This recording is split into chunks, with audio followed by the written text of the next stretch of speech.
Swastiastu. Assalamualaikum warahmatullahi wabarakatuh. Shalom, nama budaya, salam kebajikan, salam harmoni.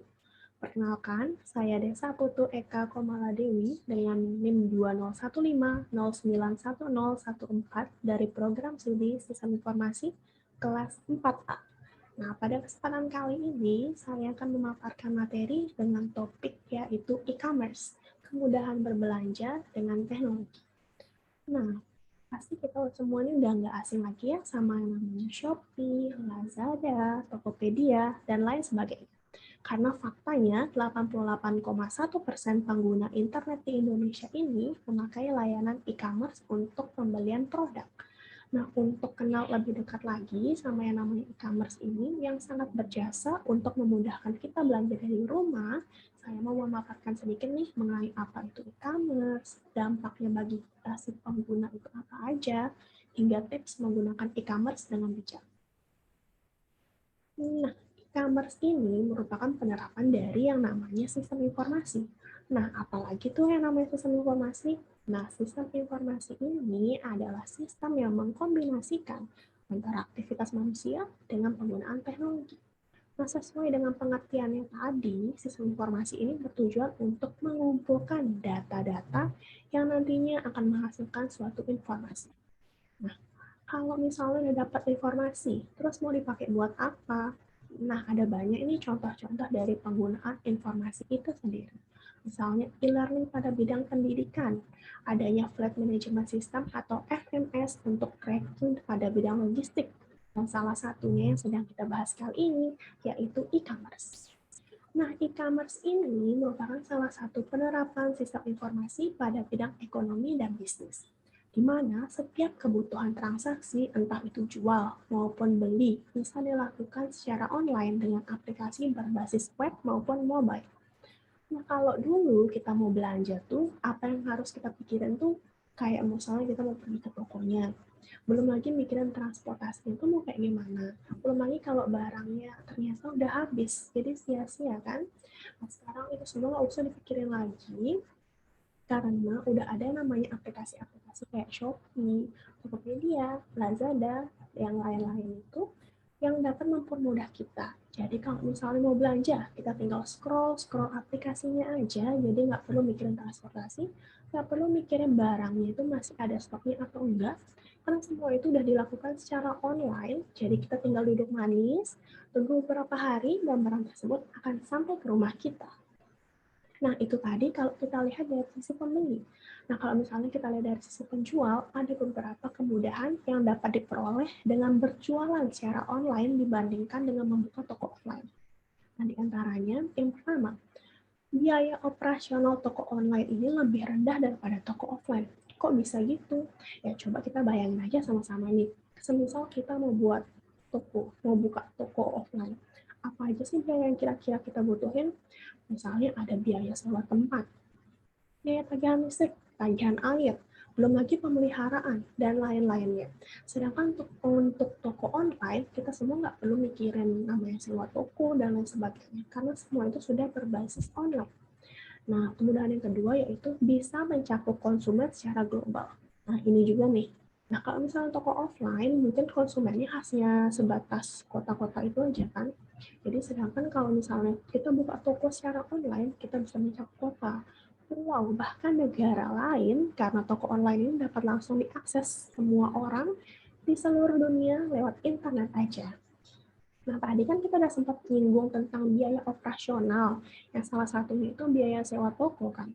Nah, kemudahan yang ketiga ini ada kaitannya dengan itu, yaitu tidak memerlukan tempat. Nah, untuk menjalankan bisnis online, kita itu nggak perlu tempat secara fisik karena toko online bisa dikontrol di mana saja, bahkan ketika kita sedang dalam perjalanan dan di rumah sekalipun. Nah, dengan kenyamanan-kenyamanan e-commerce yang sudah saya sebutkan di awal tadi, banyak orang yang hampir lupa kalau sebenarnya segala sesuatu pasti ada risikonya juga. Nah, di sini saya akan memaparkan beberapa risiko yang sering terjadi pada e-commerce, antara lain yang pertama penipuan online. Nah, masih banyak konsumen yang terjebak di penipuan online sebagai contoh. Barang yang dipesan ternyata tidak sesuai dengan gambar yang ditampilkan. barang yang dijual ternyata palsu atau KW, hingga barang yang sudah dibeli namun tidak sampai ke tangan pembelinya. Nah, risiko yang kedua yaitu adanya pencurian data pribadi. Nah, sayangnya di Indonesia ini belum ada peraturan yang atau perlindungan data konsumen, sehingga banyak orang yang takut jika informasi pribadi yang seharusnya tetap menjadi pribadi dan rahasia terungkap ke pihak yang tidak bertanggung jawab. Nah, risiko yang ketiga yaitu tingkat pengembalian barang yang lebih tinggi.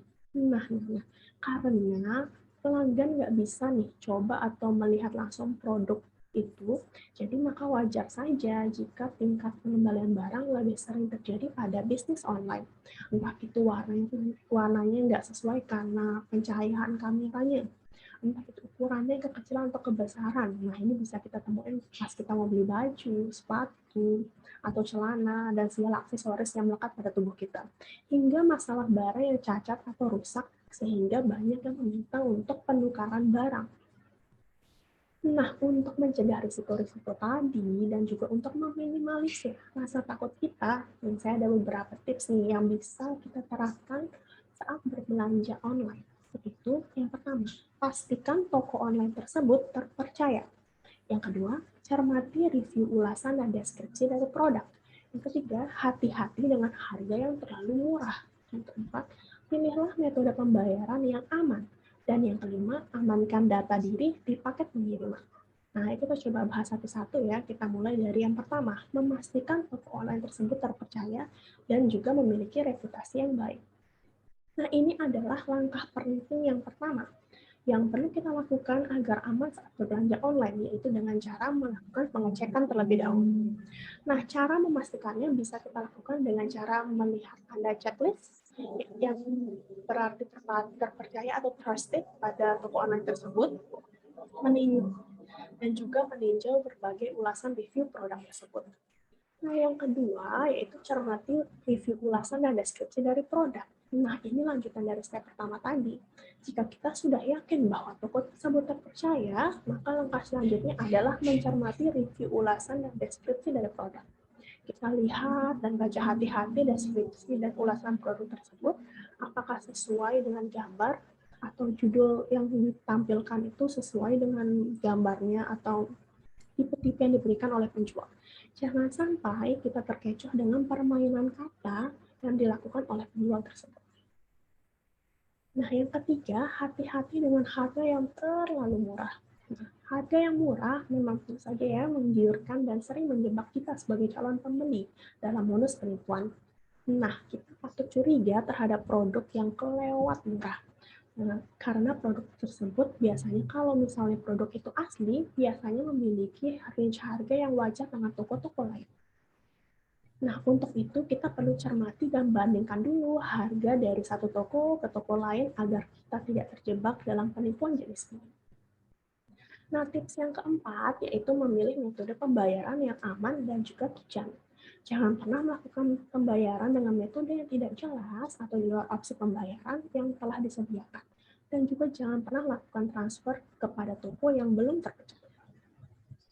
Nah, yang kelima sekaligus yang terakhir nih, yaitu amankan data diri di paket pengiriman. Nah, seringkali kita menganggap sepele tentang identitas yang tertera pada paket pengiriman. Padahal, jika berada di tangan yang salah, informasi pribadi kita ini bisa disalahgunakan juga. Untuk itu, ada baiknya setelah menerima paket barang, kita merobek kertas dari pengiriman yang berisi data alamat rumah, nomor handphone, dan nama lengkap agar meminimalisir penyalahgunaan data yang pastinya akan merugikan diri kita sendiri. Nah, baik, sekian dari materi yang dapat saya sampaikan dengan topik kali ini yaitu e-commerce, kemudahan berbelanja dengan teknologi. Mohon maaf apabila ada salah kata dan salah pengucapan. Nah, sebagai penutup saya ingin menyampaikan bahwa teknologi ini bisa kita ibaratkan sebagai pisau bermata dua. Nah, dengan adanya teknologi, pertukaran informasi sangat pesat dan juga bisa memberikan kita banyak kemudahan. Namun di sisi lain, teknologi ini bisa berdampak buruk jika disalahgunakan. Nah, untuk itu, kita sebagai pengguna harus bijak dalam menggunakan teknologi agar dapat memberikan manfaat tanpa merugikan kita sebagai diri sendiri maupun orang lain. Akhir kata, saya ucapkan terima kasih.